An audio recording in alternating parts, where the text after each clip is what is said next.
안녕하세요. 오늘은 제3강으로 우리가 1997년에 발생했던 금융위기는 왜 일어났는지 하는 것을 살펴보고 앞으로 금융위기가 발생하지 않기 위해서는 어떻게 해야 되는지를 한번 같이 공부해 보도록 하겠습니다. 금융위기 발생의 가장 첫 번째 원인은 관치금융입니다. 우리가 여기서 그림에서 보는 것처럼 정부나 정치권이 금융당국을 꼭 쥐고 안 내놓고 있을 경우에는 자연적으로 검사나 감독 검사가 소홀해지고 줄 수밖에 없고 심지어는 엉뚱한 방향으로 들 수도 있겠죠. 그리고 거시건전성 규제라고 그래서 이 거시건전성 규제는 단순히 감독 검사만 하는 게 아니고 금융기관들이 정말로 필요로 하는 기업, 신용이 있는 기업이나 가게에 대출을 해줬느냐 하는 것을 규제하는 건데 이런 규제들이 제대로 안 됩니다. 제대로 안 되면서 금융기관들은 기업에 대출하는데 자연적으로 이미 정부나 정치권이나 금융당국으로부터 내락을 받은 기업에 돈이 나가는 경우도 많기 때문에 그런 경우에는 사전에 스크리닝, 심사를 철저히 하고 사후에 모니터링을 철저히 할 필요성이 약화되는 거죠. 그러다 보면 자연적으로 이 금융기관도 이런 쪽에 인력이나 재원을 많이 배분하지 않아서 이 금융기관들이 이런 사전 심사나 사후 감시 기능, 다시 말하면 금융 중개 기능이 약화되게 수밖에 없습니다. 이것이 우리가 1997년 금융위기를 겪으면서 가장 절실히 느꼈던 절실히 문제가 대두된 것 중 하나가 우리나라 금융기관들이 사전 심사나 사후 감시 기능이 거의 발달이 안 되었다 하는 것이 드러났습니다. 그래서 이제 그 당시에 이런 제대로 된 심사를 하고 제대로 된 모니터링을 하기 위해서 인력을 보강하자. 또 그리고 이것을 제3의 라인에서 리스크를 철저하게 크로스체크하는 리스크 관리 시스템을 구비하자. 이래서 이제 해외에서 우수 인력들을 많이 이제 영입해 오기 위해서는 그만큼 연봉도 많이 줘야 된다. 이렇게 해서 이제 그 당시에 금융기관 직원들의 보수도 좀 더 해외에서 우수 인력을 영입할 정도로 주자. 이래 됐더니 요즘 보니까 그런 인력들, 전문 인력들은 별로 확보 안 되고, 금융기관의 CEO들 연봉만 크게 올라간 것 같아요. 그러니까 지금 여전히 이런 문제가 계속되면서 최근 들어서 계속적으로 문제를 유발시키고 있습니다. 지금 지난 5년간만 살펴보더라도 너무도 많은 기업들이 부실화되고, 그것 때문에 금융 부실이 증가하고 있습니다. 자연적으로 이렇게 나간 돈들은 자연적으로 기업들도 이미 정부나 정치권, 금융당국으로부터 내락을 받고 어느 정도 하기 때문에 상당히 고위험 투자를 합니다. 고위험 투자는 왜 그렇습니까? 이익이 나면 내 거고 고위험 고수익이죠. 그런데 고위험은 잘못하면 고위험 문자 그대로 부실화 되거든요. 그러면 부실화되면 그건 내 게 아니에요. 이익은 내 거고 부실은 금융기관 겁니다. 자, 그렇게 이제 기업들은 자연적으로 이런 돈 가지고는 고위험 투자를 일삼게 되고요. 그 결과 부실이 증가한, 이 부실이 증가하면 그것이 바로 금융기관의 부실이 크게 증가하면서 이것이 많아지면은 금융위기가 발생하는 것입니다. 제가 최근에 가장 걱정하고 있는 것 중 하나, 최근에 지금 여러 대우조선해양이라든지 등등, 이거는 반드시 관치금융 문제라고 보기는 좀 또 어려운 면도 있지만은 역시 그런 면도 부인할 수도 또 없는 상황입니다. 많은 지금 현재 대기업들이 지금 현재 엄청난 부실에 직면하고 있는데 이 부실이 굉장한 고위험 투자를 했다가 지금 부실이 커지면서 그것이 경제 상황이 좋지 않아지면은 새로운 금융 위기 가능성을 배태시키고 있는 것이 아닌가 하는 그런 우려를 낳게 하고 있습니다. 그런 중요한 역시 우리 금융기관들 그런 대행 플랜트 업종 같은데 대한 대출은 우리의 정책금융기관들이 예컨대 산업은행이나 수출은행이나 그런 많은 정책금융기관들이 관여되어 있죠. 그런 정책금융기관들은 또 금융당국과 정부나 정치권과 밀접한 관련이 있습니다. 많은 경우에는 인사부터 지배구조까지.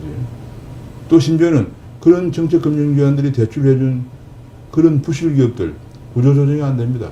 대개 이런 기업일수록 막강한 그야말로 노조가 형성되어 있죠. 또 그리고 이런 금융기관들의 부실기업들의 대개 금융기관들이 여기에 이제 관제인으로 파견이 되어 나가 있기 때문에 한편으로는 금융기관들의 인사 출구 역할도 해주고 있어요. 그러다 보니까 이것들이 말이죠. 전부 얽히고 설켜서 지금 잘못하면 엄청난 금융부실과 심할 경우에는 위기까지 갈 수 있는 것이 아니냐는 그 우려를 낳게 하고 있는 정말로 큰 지금 문제가 되고 있는 상황입니다. 두 번째로 한번 살펴보면 이게 좀 조금 복잡한데, 두 번째는 이제 그런 관치금융이 없는 경우에도 금리나 환율, 거시건전성 규제, 금리나 환율은 주로 금리는 중앙은행 소관이고 환율은 중앙은행과 한국에서는 다른 나라에서는 뭐 대부분 중앙은행이 다 하지만 한국은 특별히 기획재정부와 한국은행이 같이 공동으로 운영을 하고요. 거시건전성 규제는 금융감독당국에 속한 사항입니다. 이런 것들의 정책상의 잘못이 있을 경우에는 위기가 발생합니다. 그런데 금리를 너무 낮게, 과도하게 낮게 할 경우에는 신용공급이 과도하게 공급된다. 신용공급이 과도하게 공급되면은 자산가격 버블이 생기면서 이 버블이 붕괴하면서 금융부실이 증가하고 위기가 발생하게 됩니다. 또 한 측면에서는 여기 환율을 잘못 운용해서 경상수지가 악화되면은 외국인 자금이 급격히 유출되면서 외화 유동성이 부족할 경우에는 외환 위기도 발생합니다.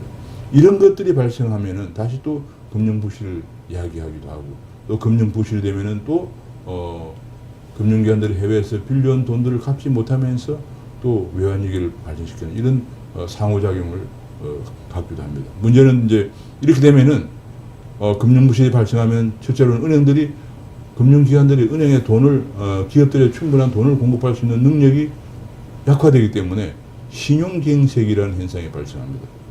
말하자면 금융기관들이 부실해지면서 돈을 빌려줄 수 있는 여력이 없어지는 거죠. 그러면 신용갱색이 발생하면 건전한 기업들도 힘들어집니다. 그래서 이제 그런 걸 방지하기 위해서 정부에서는 공적자금이라는 걸 투입하게 됩니다. 이 공적자금은 바로 국민의 세금이기 때문에 재정 투입이죠. 그래서 재정위기가 옵니다. 한번 금융부실이 발생하면은 신용갱색을 통해서 공적자금 투입을 통해서 재정위기가 오고요. 이것 때문에 경기가 침체하면 다시 또 빌렸던 돈들을 갚지 못하기 때문에 또 금융부실이 발생하는 2단계 악순환이 반복되는데, 이것이 이런 단계에 들었으면 굉장히 회복되기 힘든 그런 문제가 있습니다. 그래서 정말 그러면 가장 중요한 것들이 뭔가? 여기는 중앙은행 소관이죠. 여기는 중앙은행과 기획재정부 소관이죠.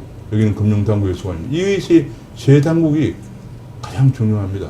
이런 현상이 발생하지 않도록 사전에 잘 해야 되는데, 그러려면 어떻게 해야 될까? 바로 이제 첫 번째로는 관치금융을 청산하는 것이 무엇보다 중요하고요. 그렇게 함으로써 금융기관의 사전심사와 사후 감시 기능을 복원하고 기능을 강화해야 되고요. 그 다음에 중앙은행도 적정금리, 버블도 아니고 너무 침체도 아닌 적정 물가 상승률과 성장률을 유지하는 것.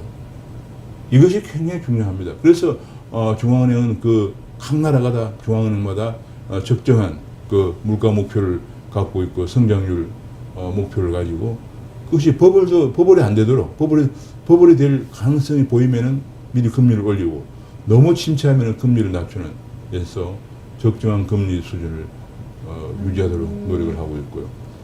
또 환율도 경상수지 흑자 수준이 적정한 수준을 유지하도록 적정한 환율 정책을 수행해야 됩니다.